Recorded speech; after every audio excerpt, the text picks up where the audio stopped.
ನಮಸ್ಕಾರ ಎಲ್ರಿಗೂ. ಇವತ್ತಿನ ಕ್ಲಾಸ್ ಬಂದು 7 ಡೇ 7ನೇದು ನಡೀತಾ ಇದೆ.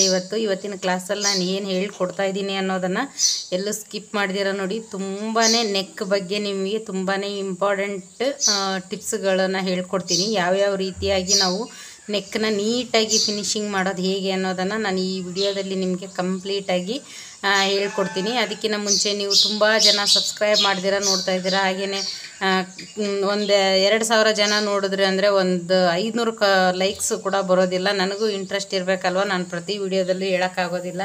ಆದಷ್ಟು ಸಬ್ಸ್ಕ್ರೈಬ್ ಮಾಡಿ ಪ್ಲೀಸ್, ಲೈಕ್ ಮಾಡೋದು ಮರಿಬೇಡಿ. ನೋಡಿ ಫ್ರೆಂಡ್ಸ್, ನಮಗೆ ನೆಕ್ ಅನ್ನೋದು ಒಂದು ಬ್ಲೌಸ್ಗೆ ತುಂಬಾ ಇಂಪಾರ್ಟೆಂಟ್ ಆಗಿರುತ್ತೆ. ನೆಕ್ಕನ್ನ ನಾವು ಯಾವ ರೀತಿಯಾಗಿ ಫಿನಿಶಿಂಗ್ ಮಾಡ್ತೀವೋ ನಮ್ಮ ಬ್ಲೌಸು ಅಷ್ಟು ನೀಟಾಗಿ ಕಾಣಿಸುತ್ತೆ. ನೆಕ್ ಅನ್ನೋದು ನಾನು ನೆನ್ನೆ ಕ್ಲಾಸಲ್ಲಿ ಏನು ಹೇಳ್ಕೊಟ್ಟಿದ್ದೀನಿ, ಕಾಜಾಪಟ್ಟಿ ಹುಕ್ಪಟ್ಟಿ ಹೇಳ್ಕೊಟ್ಟಿದ್ದೀನಲ್ಲ, ಅದು ಒಂದು ಇಂಪಾರ್ಟೆಂಟ್. ಒಂದು ಬ್ಲೌಸಿಗೆ ಕಾಜಾಪಟ್ಟಿ ಹುಕ್ಪಟ್ಟಿ ಹಾಗೆಯೇ ನೆಕ್ ಪ್ರತಿಯೊಂದು ನಾನು ಏನು ಹೇಳ್ಕೊಡ್ತೀನೋ ಅವು ಎಲ್ಲದು ತುಂಬಾ ಇಂಪಾರ್ಟೆಂಟ್ ಆಗಿರೋವಂಥದ್ದು. ನೀವೆಲ್ಲೂ ಸ್ಕಿಪ್ ಮಾಡಿದ್ರೆ ಫುಲ್ ಪೂರ್ತಿ ವಿಡಿಯೋ ನೋಡಬೇಕಾಗತ್ತೆ. ತುಂಬ ಜನ ಬ್ಲೌಸ್ದು ಕಟಿಂಗ್ದು ಹೇಳಿ ಅಂತ ಇದ್ದಾರೆ. ಯಾಕೆಂದರೆ ಈಗ ನಾನು ಬೇಸಿಕ್ಕಿಂದ ಹೇಳ್ಕೊಡ್ತಾ ಇರೋದ್ರಿಂದ ಒಂದು ಮೆಥಡ್ ಅನ್ನೋದಿರುತ್ತೆ. ಈಗ ನಾನು ಸೆಂಟ್ರಲ್ಲಿ ಇದನ್ನು ಹೇಳ್ಕೊಡ್ತಾ ಇದ್ದೀನಿ ಅಂದಾಗ ಈ ಬೇಸಿಕ್ಕು ಇದನ್ನು ಬಿಟ್ಟು ನಾನು ಸ್ಟಾರ್ಟಿಂಗ್ ಸಡನ್ನಾಗೇ ನಾನು ಕಟಿಂಗ್ ವಿಡಿಯೋ ಹಾಕೋಕ್ಕಾಗಲ್ಲ. ಈಗ ಎಷ್ಟು 7 ಕ್ಲಾಸ್ ನಡೀತಾ ಇದೆ. ಒಂದು 9-10ನೇ ದಿನಕ್ಕೆ ನಿಮಗೆ ಖಂಡಿತ ಬ್ಲೌಸ್ ಕಟಿಂಗ್ ಬರುತ್ತೆ. ಸ್ವಲ್ಪ ಇನ್ನೂ 2 ದಿನ ವೆಯ್ಟ್ ಮಾಡಿ. ಅದಕ್ಕಿಂತ ಮುಂಚೆ ಇದನ್ನು ನೀಟಾಗಿ ತಿಳ್ಕೊಳ್ಳಿ. ಎಲ್ಲರೂ ಹೊರಗಡೆ ಹೋಗಿ ಕಲಿಯೋಕ್ಕಾಗೋದಿಲ್ಲ. ಸಿಟಿ ಕಡೆ ಇರೋರಿಗೆ ತುಂಬಾ ದೂರ ಕ್ಲಾಸ್ ಹೇಳ್ಕೊಡೋರು ಇರ್ತಾರೆ. ಹಾಗೆಯೇ ತುಂಬಾ ಫೀಸ್ ಇರುತ್ತೆ. ಅಷ್ಟು ಫೀಸ್ ಕೊಟ್ಟು ಹೋಗಿ ಕಲಿಯೋಕ್ಕಾಗೋದಿಲ್ಲ. ಮನೇಲಿ ಏನಾದರೂ ಮಕ್ಕಳು ಸಣ್ಣವಿದ್ದು ಅವ್ರಿಗೆ ಕಲಿಯೋಕ್ಕೆ ಇಂಟ್ರೆಸ್ಟ್ ಇರುತ್ತೆ. ಒಬ್ಬೊಬ್ಬರು ಮನೇಲಿ ಕಳಿಸದೇ ಇರೋರು ಇರ್ತಾರೆ. ಆ ರೀತಿಯಾಗಿ ಇರೋರಿಗೆಲ್ಲ ನಾನು ಬೇಸಿಕ್ಕಿಂದನೇ ಹೇಳ್ಕೊಡ್ತಾ ಇದ್ದೀನಿ. ಅದಕ್ಕೆ ನಾನು ಹೇಳ್ತಾ ಇರೋದು ನಿಮಗೆ. ಇನ್ನೂ ಒಂದು 2-3 ದಿನ ವೆಯ್ಟ್ ಮಾಡಿದ್ರೆ ನಿಮಗೆ ಖಂಡಿತ ಬ್ಲೌಸ್ ಕಟಿಂಗ್ ಅನ್ನೋದು ಬರುತ್ತೆ. ಈ ಮೆಥಡಲ್ಲಿ ನಿಮಗೆ ಕಲಿತ್ರೆ ಮಾತ್ರ ಕರೆಕ್ಟಾಗಿ ಒಂದು ಬ್ಲೌಸ್ ಅನ್ನೋದು ನೀಟಾಗಿ ಕಲಿತೀರಾ.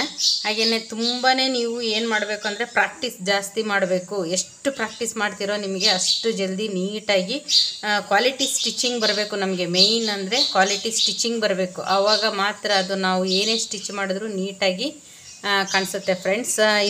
ಒಬ್ಬರು ಕಮೆಂಟ್ ಮಾಡಿದರು ನನಗೆ, ಏನು ಮಷಿನ್ ಯಾವುದು ತೊಗೊಳೋದು ಬೆಸ್ಟು ಅಂತ ಕಮೆಂಟ್ ಮಾಡಿದರು.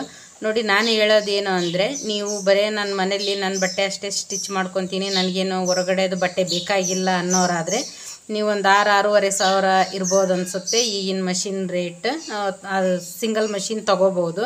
ಇಲ್ಲಾಂದರೆ ನಾವೇನಾದರೂ ಇಲ್ಲ ನಾನು ಮುಂದುವರ್ಸ್ಕೊಂಡು ಹೋಗ್ತೀನಿ, ನಾನು ಇದರಿಂದ ಒಂದು ಸ್ವಲ್ಪ ದುಡ್ಡು ಸಂಪಾದನೆ ಮಾಡ್ತೀನಿ ಅನ್ನೋ ಹಾಗಿದ್ದರೆ ನೀವು ಏನು ಮಾಡ್ಬೋದು, ಡಬಲ್ ಮಷಿನ್ ತೊಗೋಬೋದು. ಈಗ ಇಲ್ಲೇನಿದೆ ಈ ಥರ ಡಬಲ್ ಮಷಿನ್ ತೊಗೋಬೋದು. ಮೋಟ್ರು ಬೇಕಿದ್ದರೆ ಹಾಕ್ಸ್ಕೊಬೋದು. ಇಲ್ಲಾಂದರೆ ಹಾಗೆಯೇ ನೀವು ಡಬಲ್ ಮಷಿನ್ ತೊಗೊಂಡ್ರೆ ಏನಾಗುತ್ತೆ, ಸ್ವಲ್ಪ ಕೆಲಸ ಸ್ಪೀಡ್ ಇರುತ್ತೆ. ಎಲ್ಲ ಟೈಪ್ ಬಟ್ಟೆಗೂ ಡಬಲ್ ಮಷಿನ್ ಸೆಟ್ ಆಗುತ್ತೆ. ಸಿಂಗಲ್ ಮಷಿನಲ್ಲಿ ಏನಂದರೆ ಒಂದೊಂದು ಕೆಲವೊಂದು ತುಂಬಾ ತಿಕ್ ಪಾಲಿಸ್ಟರು ಈ ಥರ ಬಟ್ಟೆ ಬಂದಾಗ ಸ್ವಲ್ಪ ಹೊಲಿಗೆ ಹೆಚ್ಚು ಕಡಿಮೆ ಆಗ್ತಾ ಇರುತ್ತೆ. ಆದಷ್ಟು ಡಬಲ್ ಮಷಿನ್ ನಾವು ಇದನ್ನು ಮುಂದುವರ್ಸ್ಕೊಂಡು ಹೋಗ್ತೀವಪ್ಪ ಅನ್ನೋರಾದರೆ ನೀವು ಡಬಲ್ ಮಷಿನ್ನ ತೊಗೋಬೋದು. ಪ್ರೈಸ್ ಎಲ್ಲ ಅಂತ ಅಂದರೆ, ಯಾಕೆ ಅಂದರೆ ಈಗ ನೋಡಿ ಒಂದೊಂದು ಕಡೆ ಒಂದೊಂದು ಮಷಿನ್ನು ಒಂದೊಂದು ಹೆಸರಿರೋ ಅಂಥ ಮಷಿನ್ ರೇಟು ಹೆಚ್ಚು ಕಡಿಮೆ ಇರುತ್ತೆ. ಒಂದೇ ರೇಟ್ ಇರುತ್ತೆ ಅಂತ ಕರೆಕ್ಟಾಗಿ ಹೇಳೋಕ್ಕಾಗಲ್ಲ. ನಿಮ್ಮ ಕಡೆ ನೋಡಿ, ಯಾವ ಕಡೆ ಇದ್ದೀರಾ ನೀವು, ಅಲ್ಲಿ ಯಾವ ಥರ ಮಷಿನ್ ನಿಮಗೆ ಅವೈಲೇಬಲ್ ಇದೆ ಅದ್ರ ಮೇಲೆ ರೇಟ್ ಇರುತ್ತೆ.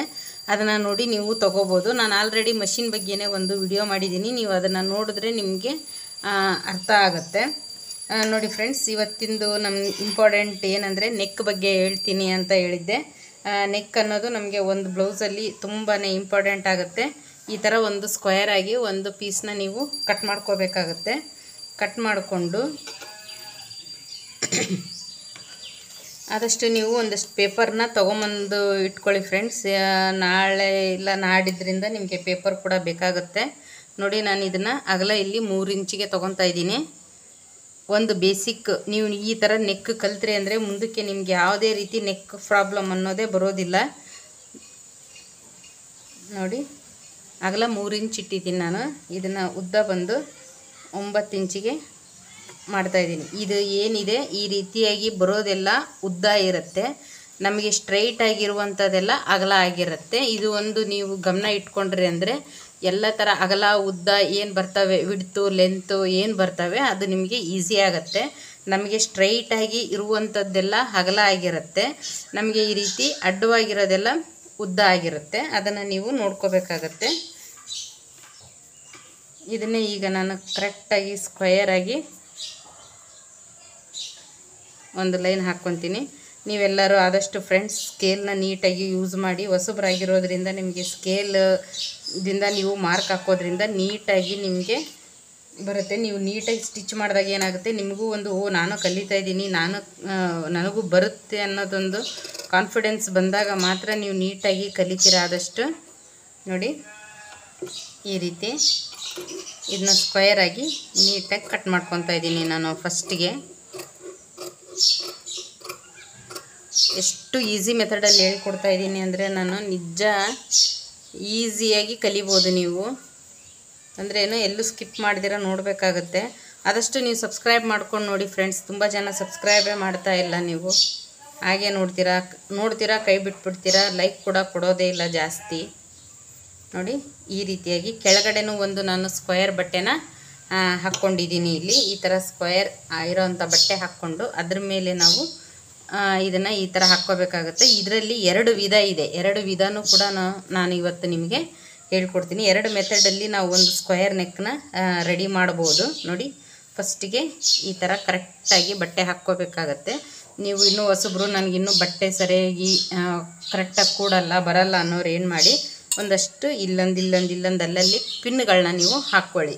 ಇನ್ನೂ ಒಂದೇನೆಂದರೆ ಇದರಲ್ಲಿ ನಾವು ಸ್ಟಿಚ್ ಹಾಕಬೇಕಾದ್ರೆ ಕರೆಕ್ಟಾಗಿ 1/4 ಇಂಚು ಮಾರ್ಜಿನಿಗೆ ನಾವು ಹಾಕಬೇಕಾಗತ್ತೆ.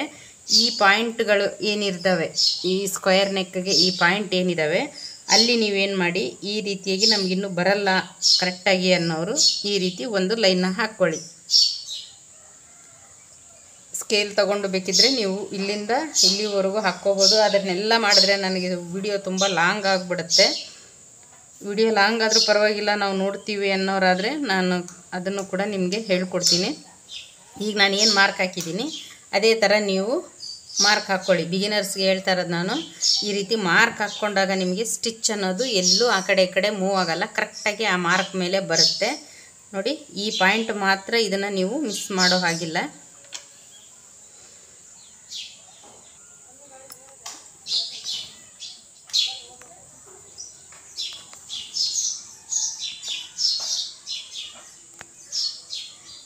ನೋಡಿ ಫ್ರೆಂಡ್ಸ್, ಇದನ್ನ ನಾವು 1/4 ಇಂಚಿಗೆ ಕರೆಕ್ಟಾಗಿ ಲೈನ್ನ ಸ್ಟಿಚ್ಚನ್ನ ಹಾಕ್ಕೋಬೇಕಾಗತ್ತೆ. ನೀವು ಸ್ಟಾರ್ಟಿಂಗು ರಫ್ ಹೊಡೆದೇ ಸ್ಟಾರ್ಟ್ ಮಾಡಬೇಕು. ನೀವು ಇಲ್ಲಾಂದರೆ ಮುಂದೆ ಹೊಲಿತಾ ಇರ್ತೀರ, ಹಿಂದೆ ಬಿಚ್ಕೊಂಡು ಹೋಗ್ತಾ ಇರುತ್ತೆ ಅದು.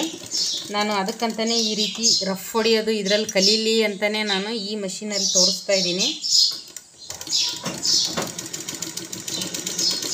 ಎಲ್ಲೂ ಒಂದು ಚೂರು ಹೆಚ್ಚು ಕಡಿಮೆ ಆಗಬಾರ್ದು. ಕರೆಕ್ಟಾಗಿ ನೀವು 1/4 ಇಂಚು ಮಾರ್ಜಿನಿಗೆ ಹಾಕಬೇಕು. ಇದು ನಿಮಗೆ ನೆಕ್ ಸ್ಟಿಚ್ ಮಾಡೋದಕ್ಕೆ ಕರೆಕ್ಟಾದ ಮೆಥಡ್ ಇದು, ಕರೆಕ್ಟ್ ಮಾರ್ಜಿನ್ ಇದೆ.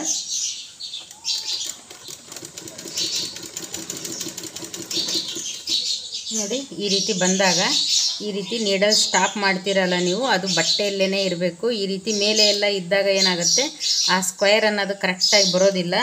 ಅದಕ್ಕಾಗಿ ನೀವು ಏನು ಮಾಡಬೇಕು, ನೀವು ಯಾವಾಗಲೇ ಸ್ಟಾಪ್ ಮಾಡಿದ್ರು ಸೂಜಿ ಈ ರೀತಿ ಇರೋವಾಗ ನೋಡ್ಕೊಂಬಿಡಿ. ಅದು ನಿಮಗೆ ಬರ್ತಾ ಅದೇ ರೂಢಿ ಆಗಿಬಿಡುತ್ತೆ.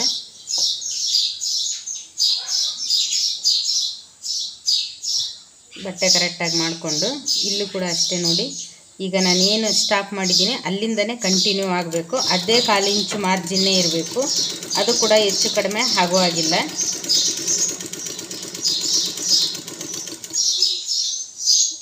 ನೋಡಿ ಇಲ್ಲೂ ಕೂಡ ನಾನು ಸ್ಟಾಪ್ ಮಾಡ್ತಾ ಇದ್ದೀನಿ. ನೋಡಿ ಇದು ಎಷ್ಟು ಕರೆಕ್ಟಾಗಿ ಬಂದಿದೆ. ಈ ರೀತಿಯಾಗಿ ನಮಗೆ ಸ್ಕ್ವಯರ್ ಅನ್ನೋದು ಬರಬೇಕಾಗತ್ತೆ. ಈ ರೀತಿ ಬಂದಾಗ ಎಲ್ಲೂ ನಮಗೆ ನೆಕ್ ಪ್ರಾಬ್ಲಮ್ಮು ಅನ್ನೋದು ಬರೋದೇ ಇಲ್ಲ.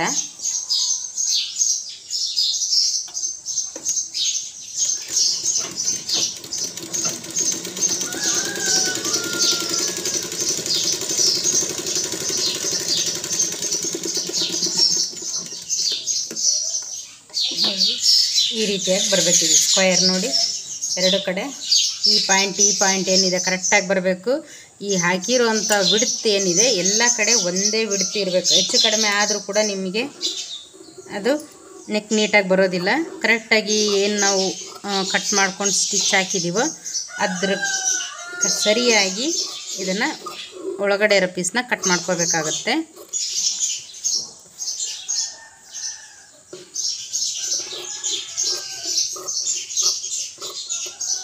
ಇನ್ನೊಂದು ಟಿಪ್ ಏನಂದರೆ ಫ್ರೆಂಡ್ಸ್, ಇದರಲ್ಲಿ ನೀವು ಈಗ ನಾವು ನ್ಯಾಚ್ ಹಾಕೋದನ್ನು ಕಲಿಬೇಕಾಗುತ್ತೆ. ನ್ಯಾಚ್ ಹಾಕಬೇಕಾದ್ರೆ ನಾವು ಯಾವುದೇ ಕಾರಣಕ್ಕೂ ಇಲ್ಲೆಲ್ಲ ಹಾಕುವಾಗಿಲ್ಲ. ರೌಂಡ್ ನೆಕ್ ಬರುತ್ತಲ್ಲ ಅದಕ್ಕೆ ಮಾತ್ರ ಎಲ್ಲ ಕಡೆ ನಾವು ನ್ಯಾಚ್ ಹಾಕಬೇಕಾಗತ್ತೆ. ಈ ರೀತಿ ಸ್ಕ್ವಯರ್ ಬಂದಾಗ ನಾವು ಈ ಮೂಲೆಯಲ್ಲಿ ಮಾತ್ರ ಈ ಸ್ಟಿಚ್ಚು ಕಟ್ಟಾಗಬಾರ್ದು. ನೋಡಿ, ಈ ಸ್ಟಿಚ್ ಕಟ್ಟಾಗಬಾರ್ದು. ನಾನು ಇಲ್ಲಿಗೆ ಎಷ್ಟು ಹಿಡ್ಕೊಂಡಿದ್ದೀನಿ ಅಂತ ನೋಡ್ರಿ. ಇಷ್ಟಕ್ಕೆ ಮಾತ್ರ ನ್ಯಾಚ್ ಬರಬೇಕಿದು.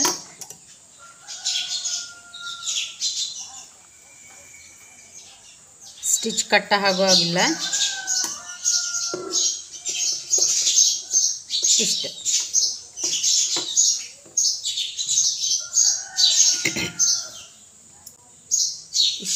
ಹಾಕ್ಕೊಂಡ ನಂತರ ನೀವೇನು ಮಾಡಬೇಕು, ಇದಕ್ಕೆ ಮೇಲೊಲೆಗೆ ಹಾಕ್ಕೋಬೇಕಾಗುತ್ತೆ.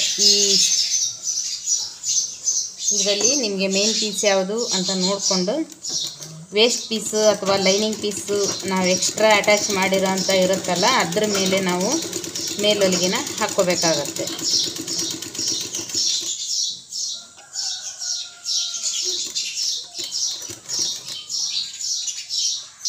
ನೋಡಿ, ಈ ರೀತಿ ಇದು ಸ್ಕ್ವೇರ್ ಶೇಪ್ ಏನು ಬಂದಿರುತ್ತಲ್ಲ ಅಲ್ಲಿವರೆಗೂ ಈ ಥರ ಹಾಕ್ಕೊಂಡು ಆನಂತರ ಇದನ್ನು ಈ ಥರ ತಿರುಗಿಸ್ಕೋಬೇಕು. ಈ ಫೂಟ್ ಒಂಚೂರು ಮೇಲೆ ಎತ್ತಿ ಈ ರೀತಿ ಕರೆಕ್ಟಾಗಿ ಫ್ಲಾಟಾಗಿ ಮಾಡ್ಕೋಬೇಕಾಗತ್ತೆ. ನೀವು ಸ್ಕಿಪ್ ಮಾಡೋದು ಬೇಡ ಅಂತ ನಾನೇ ಸ್ಕಿಪ್ ಮಾಡ್ತಾಯಿದ್ದೀನಿ.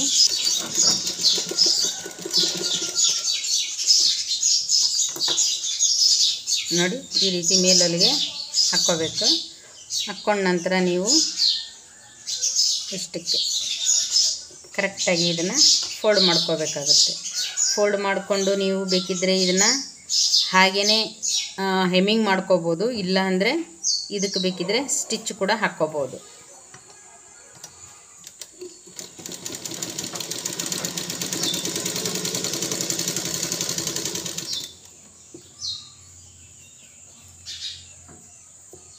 ನೋಡಿ, ಈ ಸ್ಕ್ವೇರ್ ಅನ್ನೋದು ಎಲ್ಲೂ ಒಂದು ಚೂರು ನಮಗೆ ಪ್ರಾಬ್ಲಮ್ ಆಗೋದೇ ಇಲ್ಲ. ನೋಡಿ ಎಷ್ಟು ನೀಟಾಗಿ ಬರ್ತಾಯಿದೆ.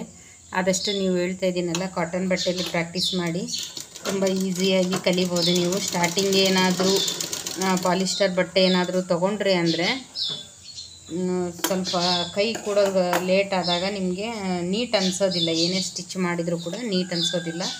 ನಾವಿಲ್ಲೇನು ಲೈನಿಂಗ್ ಪೀಸ್ ಅಟ್ಯಾಚ್ ಮಾಡಿರ್ತೀವೋ ಈ ಪೀಸ್ ಏನಿದೆ ಇದು ಮೇಲೆ ಕಾಣಿಸ್ಬಾರ್ದು ನಮಗೆ. ಆ ರೀತಿಯಾಗಿ ಸ್ಟಿಚ್ನ ಹಾಕ್ಕೋಬೇಕಾಗತ್ತೆ. ಇಲ್ಲಿ ನೋಡಿ, ಇದೇ ಥರನೇ ಯಾವ ರೀತಿ ಸ್ಕ್ವೇರ್ ಬಂದಿದೆ ಅದೇ ರೀತಿಯೇ ಈ ಸ್ಟಿಚ್ ಕೂಡ ಅದೇ ಲೆವೆಲ್ಗೆ ಇರಬೇಕು. ನೀವಿನ್ನೂ ಈ ಕಿನಾರಿ ಹಾಕ್ಬೋದು, ಪಾಯಿಂಟೆಡ್ ಹಾಕ್ಬೋದು, ಅಥವಾ ಅರ್ಧ ಇಂಚಿಗೆ ಹಾಕ್ಬೋದು. ಅದು ಸ್ಟಿಚ್ ನಿಮ್ಮ ಇಷ್ಟ, ಹೇಗಿದ್ರೂ ಹಾಕ್ಕೋಬೋದು. ಆದರೆ ಏನಿದೆ, ಈ ಪಾಯಿಂಟ್ ಏನು ಬರ್ತವೆ ಇದು ಕರೆಕ್ಟಾಗಿದ್ದಾಗ ನಿಮಗೆ ನೆಕ್ ಅನ್ನೋದು ಕರೆಕ್ಟಾಗಿ ಕಾಣಿಸುತ್ತೆ.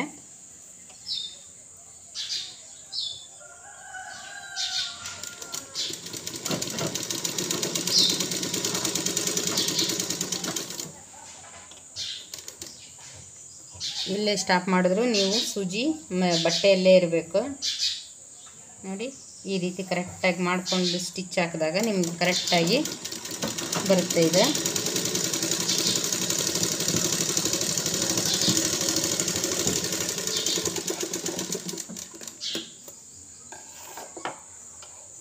ನೋಡಿದ್ರೆ ಯಾವ ರೀತಿ ಬಂದಿದೆ ಅಂತ. ಈ ರೀತಿ ನಾವು ಹಾಕಿದಾಗೂ ನಮಗೆ ಕರೆಕ್ಟಾಗಿ ಕಾಣಿಸ್ಬೇಕಿದು ಸ್ಕ್ವೇರ್ ಅನ್ನೋದು. ಈ ರೀತಿ ಕಾಣಿಸಿದಾಗ ಮಾತ್ರ ನಮಗೆ ಈ ಸ್ಕ್ವೇರ್ ನೆಕ್ ಅನ್ನೋದು ಕರೆಕ್ಟಾಗಿ ಬರುತ್ತೆ. ನಾನು ಅದೇ ರೀತಿ ನಿಮಗೆ ಒಂದು ವಿಡಿಯೋದಲ್ಲಿ ಹೇಳ್ಕೊಟ್ಟಿದ್ದೆ, machine stitch control, quality control stitch ಕಲಿಯೋದು ಹೇಗೆ ಅನ್ನೋದನ್ನು. ನೀವು ಆ ವಿಡಿಯೋ ನೋಡಿದ್ರೆ ನಿಮಗೆ ಈ ಸ್ಟಿಚ್ ನೀಟಾಗಿ ಅರ್ಥ ಆಗುತ್ತೆ. ನೀವು ಇದೇ ನೆಕ್ಕಲ್ಲಿ ಈ ಥರ ಕಟ್ ಮಾಡಿಕೊಂಡು ಹಾಕ್ಬೋದು. ಈಗ ಅದನ್ನು ತೋರಿಸ್ಬೇಕಂದ್ರೆ ಲೇಟ್ ಆಗುತ್ತೆ ನನಗೆ. ಹಾಗಾಗಿ ಇದು ಇನ್ನೊಂದು ಮೆಥಡಲ್ಲಿ ಈ ನೆಕ್ಕಲ್ಲಿ ಹೇಳ್ಕೊಡ್ತೀನಿ. ಈಗೇನು ಹೇಳಿದ್ದೀನಿ ನಾನು ಇದೇ ರೀತಿ ಈ ನೆಕ್ಕು ಕೂಡ ಪ್ರಾಕ್ಟೀಸ್ ಮಾಡಬೇಕಾಗತ್ತೆ ನೀವು. ನೋಡಿ ಫ್ರೆಂಡ್ಸ್, ನಾನು ಸೇಮ್ ಅದೇ ರೀತಿಯಾಗಿ 3 ಇಂಚ್ ಅಗಲ 9 ಇಂಚು ಉದ್ದಕ್ಕೆ ನಾನು ಮಾರ್ಕ್ ಹಾಕ್ಕೊಂಡಿದ್ದೀನಿ. ಈ ಸ್ಕ್ವಯರ್ ಏನಿದೆ ಇಲ್ಲಿಂದ ನೀವು 2.5 ಇಂಚು ಒಂದು ಮೇಲೆ ತಗೋಬೇಕಾಗತ್ತೆ. ಇದನ್ನು ಈ ರೀತಿಯಾಗಿ ಕ್ರಾಸಾಗಿ ಲೈನ್ ಹಾಕ್ಕೋಬೇಕು.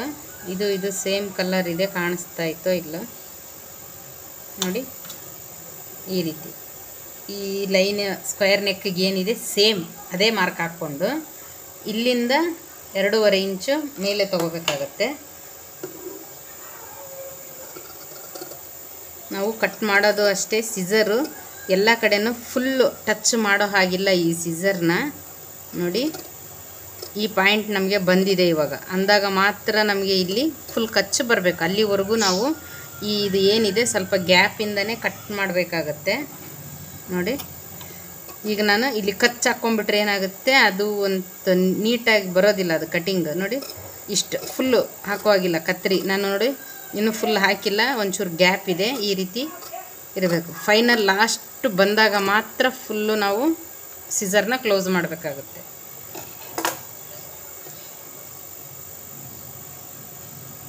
ನೋಡಿ ಈ ಥರ ಬರುತ್ತೆ. ಇದನ್ನ ನಾನು 2ನೇ ಮೆಥಡಲ್ಲಿ ಹೇಗೆ ಅನ್ನೋದನ್ನು ಹೇಳ್ಕೊಡ್ತೀನಿ ನೋಡಿ ಫ್ರೆಂಡ್ಸ್. ಇದನ್ನು ನಾನು ಈ ರೀತಿಯಾಗಿ ಉದ್ದ ಇತ್ತು ಅಂದರೆ ನೀವು ಒಂದೇ ಸ್ಟೆಪ್ಸ್ನ ಕಟ್ ಮಾಡ್ಕೋಬೋದು. ಇಲ್ಲ ಉದ್ದ ಕಡಿಮೆ ಇದೆ ಅಂದಾಗ ಈ ರೀತಿಯಾಗಿ ಒಂದು 2 ನೀವು ಪೀಸ್ನ ಇದನ್ನ ಕಟ್ ಮಾಡ್ಕೋಬೇಕಾಗತ್ತೆ. ಈ ರೀತಿ ಈ ಸೈಜ್ 1.25 ಇಂಚ್ ಇರಬೇಕು. ಇದು ನೋಡಿ, ಇದು 1 ಇಂಚ್ ಮೇಲೆ 1 ಪಾಯಿಂಟ್. ಇದು ಈ ಲೈನ್ ಏನಿದೆ ಇದು 1/4 ಇಂಚು. ಈ 1/4 ಇಂಚಿಗೆ 2 ಸೈಡು ಚಿಕ್ಕದಾಗಿರೋವಂಥ ಪಾಯಿಂಟ್ಸ್ ಇರುತ್ತೆ. ಅದ್ರ ಮಧ್ಯದಲ್ಲಿರೋದು 1/4 ಇಂಚು. ಆ ನಂತರ ಬರೋದು ಇದು 1/2 ಇಂಚು ಅಂದರೆ 1.5. ಈಗ ನಾನು ಕಟ್ ಮಾಡ್ಕೊಂಡಿರೋದು ಏನಿದೆ ಇದು 1/4 ಇಂಚ್ ಇದೆ. ಇದನ್ನು ನಾವು ಯಾವ ರೀತಿಯಾಗಿ ಜಾಯಿಂಟ್ ಮಾಡ್ಕೊಳ್ಳೋದು, ನಾನು ಜಾಯಿಂಟ್ ಮಾಡ್ಕೊಳ್ಳೋ ಮೆಥಡ್ ತೋರಿಸೋದಕ್ಕೇ ನಿಮಗೆ ಇದು ಈ ರೀತಿ ಕಟ್ ಮಾಡ್ಕೊಂಡಿದ್ದೀನಿ. ಇರ್ತೀರ ನೀವು, ಇದು ಕರೆಕ್ಟಾಗಿರಬೇಕು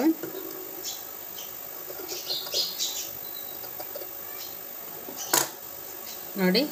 ಈ 2 ಎಡ್ಜ್ ಇದು ಕರೆಕ್ಟಾಗಿದ್ದಾಗ ನಾವು ಇದನ್ನೇನು ಮಾಡಬೇಕು, ಈ ರೀತಿ ಹಾಕ್ಕೋಬೇಕು ನೋಡಿ.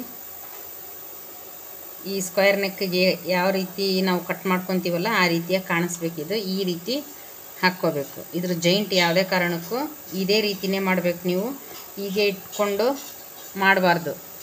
ಈಗ ಇಟ್ಕೊಂಡು ಈಗ ಲೈನ್ ಹಾಕ್ತೀನಿ ಅಂತ ಮಾಡಬಾರ್ದು. ಈ ರೀತಿಯಾಗಿಯೇ ಇಟ್ಕೋಬೇಕು. ಅದು ಯಾವ ರೀತಿ, ಈ ಥರ ಸ್ಟ್ರೈಟ್ ಆಗಿರೋಂಥ ಪೀಸ್ ಇದ್ದಾಗ ಈ ಪಾಯಿಂಟಿಂದ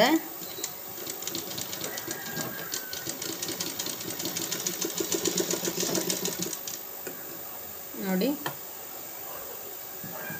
ನಾನು ಯಾವ ರೀತಿ ಹಾಕಿದ್ದೀನಿ, ಕರೆಕ್ಟಾಗಿ ಬರಬೇಕಿದು ಲೈನ್, ಹೆಚ್ಚು ಕಡಿಮೆ ಆಗಬಾರ್ದು. ಇದು ಈ ಪಾಯಿಂಟು ಬರೋ ಜಾಗದಲ್ಲಿ 2 ಬಟ್ಟೆ ಈವನ್ ಆಗಿರಬೇಕು. ಇಲ್ಲಿ ಒಂಚೂರು ಹೆಚ್ಚು ಕಡಿಮೆ ಕ್ರಾಸ್ ಇತ್ತು ಅಂದರೂ ಕೂಡ ನಿಮಗೆ ಕರೆಕ್ಟಾಗಿ ಬರೋದಿಲ್ಲ. 1 ಪಾಯಿಂಟ್ 1/4 ಇಂಚಿಗಿನ ಒಂಚೂರು ಕಡಿಮೆ ಇರೋ ಅಷ್ಟು ನೋಡಿ ಮಾರ್ಜಿನ್ ಕಾಣಿಸ್ತಾ ಇದೆಯಾ.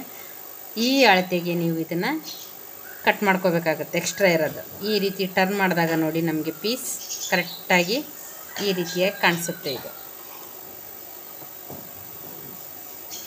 ಈ ರೀತಿಯೇ ನೀವು ಒಂದಕ್ಕೊಂದು ಪೀಸು ಜಾಯಿಂಟ್ ಮಾಡ್ಕೋಬೇಕಾಗುತ್ತೆ ನೋಡಿ ಫ್ರೆಂಡ್ಸ್. ಈ ರೀತಿಯಾಗಿ ಜಾಯಿಂಟ್ ಮಾಡ್ಕೊಂಡ್ಮೇಲೆ ಒಂದಕ್ಕೊಂದು ಪೀಸ್ ಜಾಯಿಂಟ್ ಮಾಡ್ಕೊಂಡ್ಮೇಲೆ ನಾವೇನು ಮಾಡಬೇಕು, 1/4 ಇಂಚು ಮಾರ್ಜಿನಿಗೆ ಇದನ್ನು ಒಂದು ಸೈಡು ಈ ರೀತಿ ಫೋಲ್ಡ್ ಮಾಡ್ಕೋಬೇಕಾಗತ್ತೆ.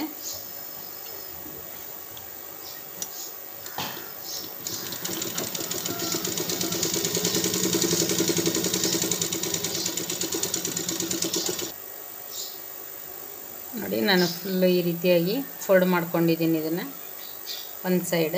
ಆನಂತರ ನಾವೇನು ಮಾಡಬೇಕು, ಇದನ್ನ ಅಟ್ಯಾಚ್ ಮಾಡ್ಕೋಬೇಕಾಗತ್ತೆ.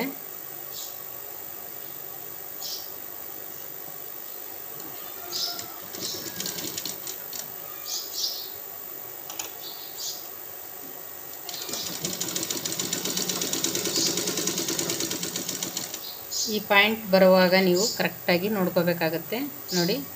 ಎಡಗಡೆ ಕೈಯಿಂದ ಈ ಬೆರಳಿಂದ ಇಲ್ಲಿ ಈ ರೀತಿ ತೆಗಿಬೇಕು. ಇದನ್ನು ನೋಡಿ ಈ ರೀತಿ ತೆಗೆದು ಇಲ್ಲಿ ಒಂದು ಫ್ಲೀಟ್ ಕೊಡಬೇಕಾಗತ್ತೆ. ನಿಲಿಗಿನ ಹಚ್ಕೋಬೇಕು ಇಲ್ಲಿ ನೋಡಿ. ಈ ರೀತಿಯಾಗಿ ಬರುತ್ತೆ. ಇದು ಒಂದು ಸಲ ತೋರಿಸ್ತೀನಿ ನೋಡಿ.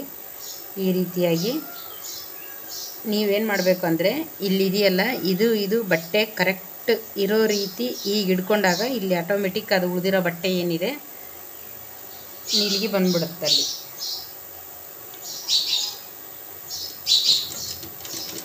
ಇದು 2 ವಿಧಾನದಲ್ಲಿ ಇದನ್ನು ಸ್ಟಿಚ್ ಮಾಡ್ತಾರೆ. ಒಂದು ನಾನು ನಿಮ್ಗೆ ಹೇಳ್ಕೊಡ್ತಾ ಇದ್ದೀನಿ.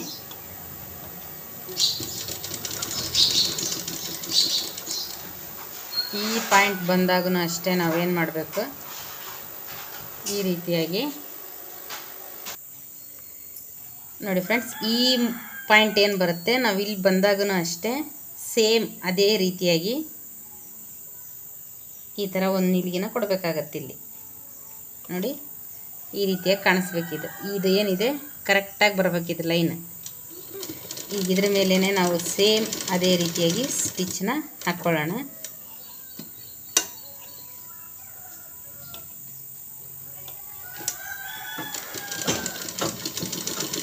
ಯಾವುದೇ ನೆಕ್ ಆಯಿತು, ನೀವು ಸ್ಕ್ವೇರ್ ಆಯಿತು, ಈ ಥರ ವಿ ಶೇಪು ಏನೇ ಕಟ್ ಮಾಡೋದಿದ್ರೂ ಸ್ಟಿಚ್ ಮಾಡೋ ಟೈಮಲ್ಲಿ ಈ ರೀತಿ ಪಾಯಿಂಟ್ನ ಕರೆಕ್ಟಾಗಿ ಕಟ್ ಮಾಡ್ಕೋಬೇಕಾಗತ್ತೆ. ಸ್ಟಿಚಿಂಗು ಕರೆಕ್ಟಾಗಿ ಬರುತ್ತೆ ಅವಾಗ. ನೋಡಿ ಈಗ ಮತ್ತೆ ಅದೇ ರೀತಿಯಾಗಿ ನಾನು ಇಲ್ಲೊಂದು ನೀಲಿಗೆನ ಕೊಡ್ತಾಯಿದ್ದೀನಿ. ನೋಡಿ ಈ ರೀತಿ ಕಾಣಿಸ್ಬೇಕಿದೆ.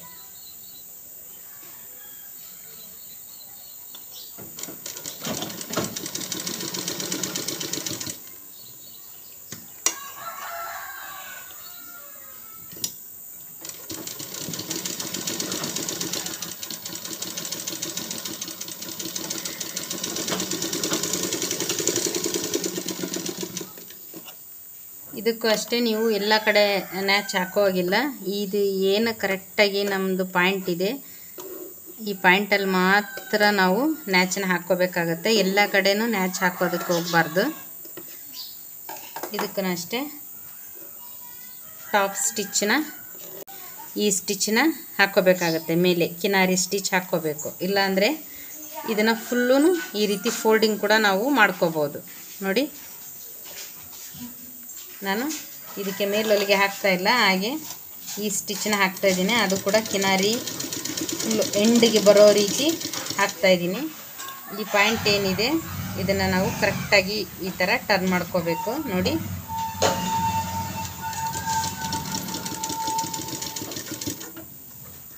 ಡ್ರೆಸ್ಸು, ಬ್ಲೌಸು ಎಲ್ಲದಕ್ಕೂ ಇದು ಯೂಸ್ ಆಗುತ್ತೆ ಫ್ರೆಂಡ್ಸ್. ಆದಷ್ಟು ಇದನ್ನು ನೀಟಾಗಿ ನೀವು ಕಲೀರಿ, ಪ್ರಾಕ್ಟೀಸ್ ಮಾಡಿ. ನಾನು ಆಗಲೇ ಸ್ಕ್ವೇರ್ ನೆಕ್ಕಲ್ಲಿ ಏನು ಹೇಳ್ಕೊಟ್ಟೆ ಅದೇ ರೀತಿಯಾಗಿ ಈ ಥರ ವಿ ನೆಕ್ ಬರುವಂಥದ್ದನ್ನು ಕಟ್ ಮಾಡಿಕೊಂಡು ಪ್ರಾಕ್ಟೀಸ್ ಮಾಡಿ. ಈ ಥರ ಈ ಮೆಥಡಲ್ಲೂ ಅಷ್ಟೇ ಸ್ಕ್ವೇರ್ ನೆಕ್ಕು, ಈ ನೆಕ್ಕು ಎಲ್ಲ ಥರದ್ದನ್ನು ಚೆನ್ನಾಗಿ ಪ್ರಾಕ್ಟೀಸ್ ಮಾಡಿ. ನೀವು ಎಷ್ಟು ಕಟ್ ಮಾಡಿ ಪ್ರಾಕ್ಟೀಸ್ ಮಾಡ್ತೀರೋ ಅಷ್ಟು ನೀಟಾಗಿ ಕೈ ಕೊಡುತ್ತೆ ನಿಮಗೆ.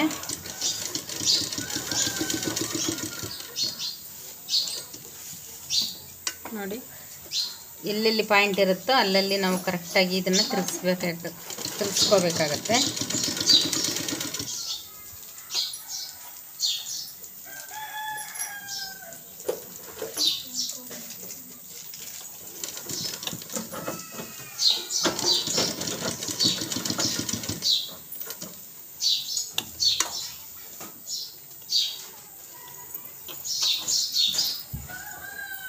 ಎರಡೂ ಮೆಥಡ್ನೂ ನೀವು ಕಲೀಲೇಬೇಕು. ಎರಡೂ ಮೆಥಡಲ್ಲೂ ಸುಮಾರು ಸ್ಕ್ವೇರ್ ನೆಕ್ ಒಂದು 5 ಸಲ, ಈ ನೆಕ್ ಒಂದು 5 ಸಲ ಪ್ರಾಕ್ಟೀಸ್ ಮಾಡಿ. ಎರಡು ಮೆಥಡಲ್ಲೂ 5-5 ಸಲ ಪ್ರಾಕ್ಟೀಸ್ ಮಾಡಿ ಫ್ರೆಂಡ್ಸ್. ಖಂಡಿತ ಕೈ ಕೊಡುತ್ತೆ ಅದು.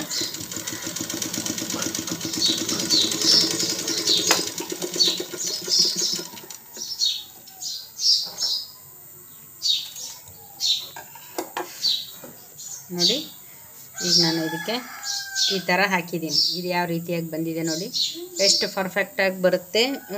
ನೆಕ್ ಬ್ಯಾಕಲ್ಲಿ ನೆಕ್ಕಲ್ಲಿ ಬ್ಲೌಸಲ್ಲೂ ಅಷ್ಟೇ, ಟಾಪಲ್ಲೂ ಅಷ್ಟೇ ಈ ಥರ ನೆಕ್ ತುಂಬ ಯೂಸ್ ಆಗುತ್ತೆ, ತುಂಬ ಚೆನ್ನಾಗಿ ನೀಟಾಗಿ ಕಾಣಿಸುತ್ತೆ.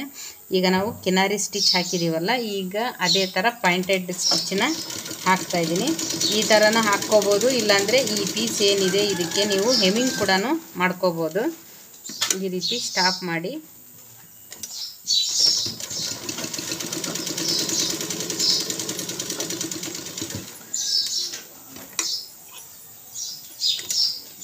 ಯಾರಾದರೂ ಟೈಲರಿಂಗ್ ನಾನು ಕಲಿಬೇಕಪ್ಪ ಇಂಟ್ರೆಸ್ಟ್ ಇದೆ ಅಂತ ಅನ್ನೋರಿಗೆ ಫ್ರೆಂಡ್ಸ್ ಈ ವಿಡಿಯೋನ ನೀವು ಶೇರ್ ಮಾಡಿ.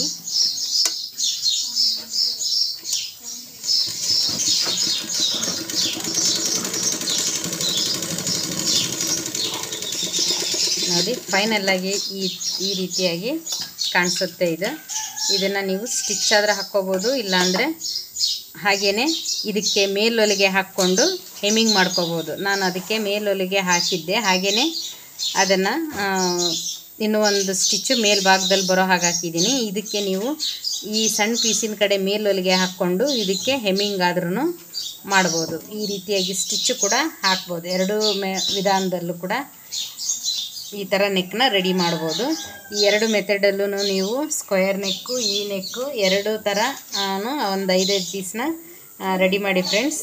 ವಿಡಿಯೋ ತುಂಬ ಲಾಂಗ್ ಆಯ್ತು ಅಂದ್ಕೊತೀನಿ, ಏನು ಅಂದ್ಕೋಬೇಡಿ, ಬೇಜಾರು ಮಾಡ್ಕೋಬೇಡಿ.